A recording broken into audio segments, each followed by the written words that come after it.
Gazipur city কর্পোরেশনের mayor পদপ্রার্থী গাজীপুর মহানগর বিএনপির সভাপতি শওকত হোসেন সরকার।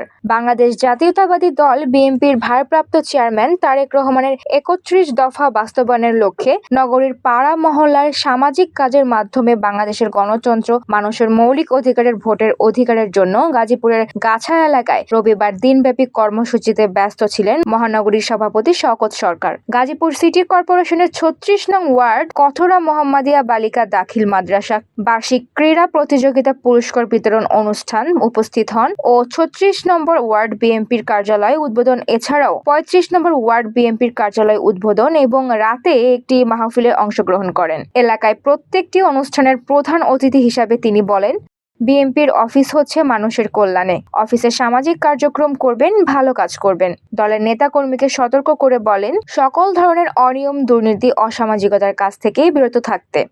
এ সময় উপস্থিত ছিলেন গাজীপুর মহানগর বিএনপির সাবেক সাংগঠনিক সম্পাদক হুমায়ুন কবির রাজু, গাছা থানা বিএনপির সাবেক সাধারণ সম্পাদক, ৩৫ নং ওয়ার্ড কাউন্সিলর পদপ্রার্থী ফারুক হোসেন খান। গাজীপুরের ২ শতাধিক নেতাকর্মীর বহর নিয়ে সারাদিন তারা বিভিন্ন অনুষ্ঠানে অংশগ্রহণ করেন। ফাল্গুনিয়া আরা, তরঙ্গ টিভি।